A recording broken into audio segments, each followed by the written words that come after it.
चलिए, आज गणित की दुनिया में थोड़ा अंदर चलते हैं और देखते हैं कि ये फंक्शंस आपस में कैसे जुड़ते हैं। आज हम इसी रहस्य को समझेंगे। हम देखेंगे कि कैसे इन्हें एक के बाद एक चेन की तरह पिरोया जा सकता है। और फिर मजे की बात यह है कि कैसे उस पूरी चेन को उल्टा भी किया जा सकता है। लेकिन इससे पहले कि हम फॉर्मूलों की दुनिया में खो जाएं, एक काम करते हैं। एक फलन को सिर्फ एक समीकरण की तरह देखना बंद करते हैं। क्या इसे किसी और रूप में कुछ ज्यादा असल चीज के तौर पर सोचा जा सकता है? हाँ बिल्कुल। सोचिए एक मशीन के बारे में। एक ऐसी सिंपल सी मशीन जिसमें आप कुछ डालते हैं, मतलब इनपुट, और वो एक तय चीज मतलब आउटपुट बाहर निकाल देती है। हर बार वही। बस यही तो एक फलन का बिल्कुल बुनियादी आइडिया है। तो अगर एक फलन एक मशीन है, तो क्या होगा अगर हमारे पास ऐसी कई मशीनें हों और हम उन्हें एक के बाद एक लाइन में लगा दें? मतलब एक तरह की गणितीय असेंबली लाइन बना ले। बस यहीं से फंक्शंस की संरचना या कहिए कॉम्पोजिशन का कॉन्सेप्ट शुरू होता है। चलिए एक पल के लिए सोचते हैं, क्या हो अगर एक मशीन जो चीज बना के निकाल रही है वो अगली मशीन के लिए कच्चा माल बन जाए। गणित की भाषा में ये पूरा सिलसिला आखिर दिखेगा कैसा? तो चलिए अपनी असेंबली लाइन बनाना शुरू करते हैं। हमारी पहली मशीन का नाम है फेल। ये सेट ए से कोई भी इनपुट उठाती है, उस पर अपना काम करती है और उसे बदलकर सेट बी में एक आउटपुट तैयार कर देती है। सिंपल है ना? और अब आती है हमारी दूसरी मशीन जी। ये पहली मशीन के आउटपुट का ही इंतजार कर रही है। जैसे ही सेट बी से वो आउटपुट आता है, मशीन जी उसे लपक लेती है, उसे अपने इनपुट की तरह इस्तेमाल करती है और एक फाइनल आउटपुट सेट सी में निकाल देती है। अब दिख रहा है ना कि ये चेन कैसे काम कर रही है? गणित में इस पूरी असेंबली लाइन को फलनों की संरचना या जी ऑफ एफ कहते हैं। और यहाँ एक बहुत दिलचस्प बात है, जानते हैं क्या? जब हम इसके फॉर्मूले को देखते हैं जी ऑफ एक्स, तो इसे अंदर से बाहर की तरफ या कहिए दाएं से बाएं पढ़ा जाता है। मतलब सबसे पहले इनपुट एक्स पर फलन एफ काम करेगा और फिर जो नतीजा आएगा उस पर फलन जी काम करेगा। एक उदाहरण से ये बात एकदम साफ हो जाएगी। मान लीजिए हमारी पहली मशीन F किसी भी इनपुट को डबल कर देती है और दूसरी मशीन G किसी भी इनपुट में 3 जोड़ देती है। तो अगर हम X से शुरू करें तो मशीन F उसे बना देगी 2X। फिर ये 2X जाएगा मशीन G में, जो उसमें 3 जोड़ देगी और हमारा फाइनल आउटपुट होगा 2X + 3। देखिए कितना आसान था। ठीक है, तो असेंबली लाइन तो हमारी तैयार हो गई। लेकिन हर पावरफुल मशीन की तरह इसके भी अपने कुछ नियम कानून होते हैं। एक तरह का ऑपरेटिंग मैनुअल होता है। चलिए जरा उस मैनुअल पर एक नज़र डालते हैं। तो सबसे बड़ा सवाल ये है, क्या मशीनों का क्रम यानी ऑर्डर कोई मायने रखता है? क्या होगा अगर हम पहले 3 जोड़ने वाली मशीन G चलाएं और उसके बाद डबल करने वाली मशीन F? देखिए, X में पहले 3 जोड़ा तो मिला X + 3 और फिर उसे डबल किया तो मिला 2X + 6। अरे, ये तो 2X + 3 से बिल्कुल अलग है। ये एक बहुत बड़ी बात है।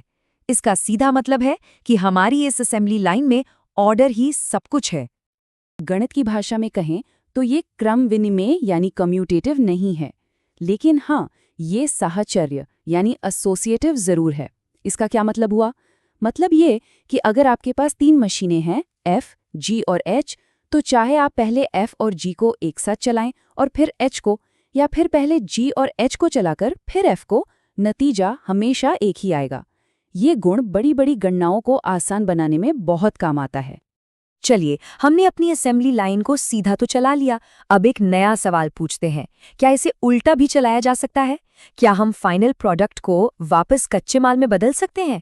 बस यहीं से व्युत्क्रम फलन यानी इनवर्स फंक्शन की कहानी शुरू होती है। और ये एक बहुत ही जरूरी सवाल है, क्या हर मशीन को उल्टा चलाया जा सकता है? जरा सोचिए, एक ऐसी मशीन के बारे में जो किसी भी नंबर को 0 बना देती है। अगर उसका आउटपुट 0 है, तो क्या कोई बता सकता है कि इनपुट 5 था, 10 था या 100? नहीं बता सकते। इसका मतलब हर मशीन को उल्टा नहीं चलाया जा सकता।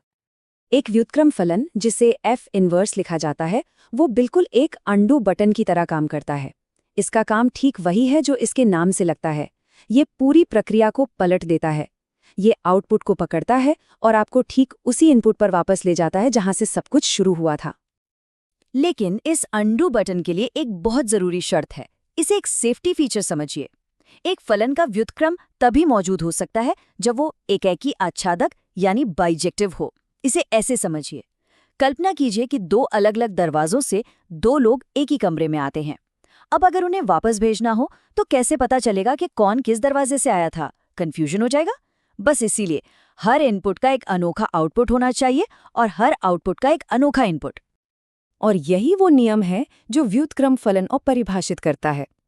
अगर आप एक इनपुट x को फलन f से गुजारते हैं और फिर जो नतीजा आता है उसे व्युत्क्रम फलन f इनवर्स से गुजारते हैं, तो आप घूम फिरकर वापस x पर ही आ जाएंगे। ये एक पूरा चक्र है।